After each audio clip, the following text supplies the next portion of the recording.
Hi, Lyndsey from AFAR here. New Orleans is one of my favorite cities to return to each year for its delicious food, lively music, and beautiful architecture.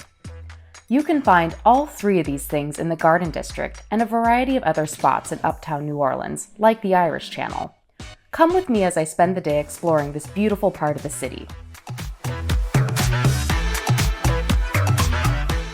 My preferred mode of transit is the streetcar. The St. Charles streetcar line takes us on a scenic ride along this tree-lined avenue to the Garden District in about 15 minutes from the Central Business District, where I'm staying at the Four Seasons.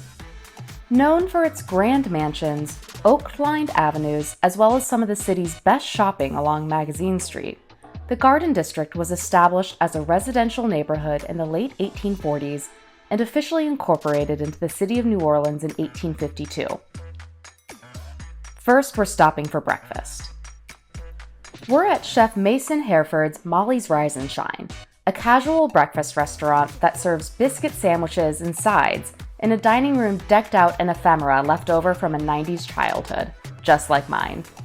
I ordered the Grand Slam McMuffin, which consists of an English muffin with sage pork patties, a crispy hash brown, griddled onions, and American cheese. After breakfast, we're stretching our legs on a walking tour of the neighborhood's landmarks, including the Lafayette Cemetery No. 1, Commander's Palace, and the Garden District's historic mansions. Architecture buffs will recognize a wide variety of styles, including Greek Revival, Italianate, and Queen Anne Victorians. I like wandering at my own pace, but you can also join a group tour with a company like Haunted History Tours. Looking for some non-cheesy New Orleans souvenirs? Head down to Magazine Street, which is lined with block upon block of local businesses. Culture NOLA is a Black woman-owned clothing boutique with colorful fashion and fun beaded accessories. D&O offers New Orleans-themed totes and t-shirts, while Terrance Osborne Gallery sells art by local artists. Ceramics fans will love perusing the handcrafted pottery at Potsalot, while Peaches Records is a must-visit for vinyl geeks. Next, we're moseying over to the corner of Tchoupitoulas and Jenna Streets for brunch at Mr. Mao.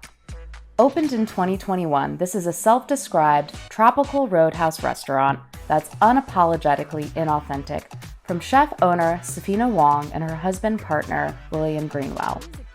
Though they mostly serve dinner Thursday through Monday, I'm here for Sunday brunch to order dishes like pani puri stuffed with potato masala and Louisiana strawberries, crispy lumpia, and inventive cocktails with names like Thirsty Sarah and Uncle Butthead.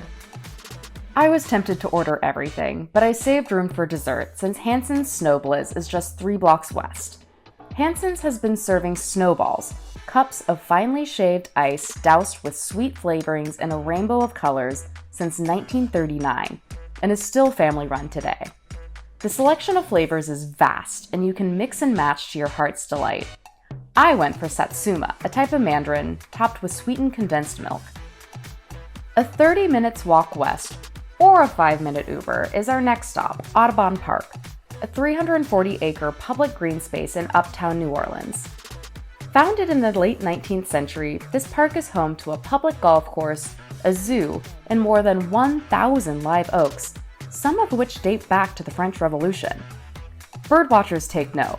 The park's lagoons serve as sanctuary to egrets, herons, ibises, and plenty of ducks.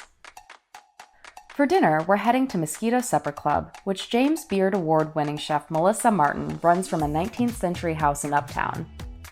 Here, Martin serves a multi-course tasting menu Thursday through Sundays at communal tables using local seafood from businesses that use sustainable fishing practices.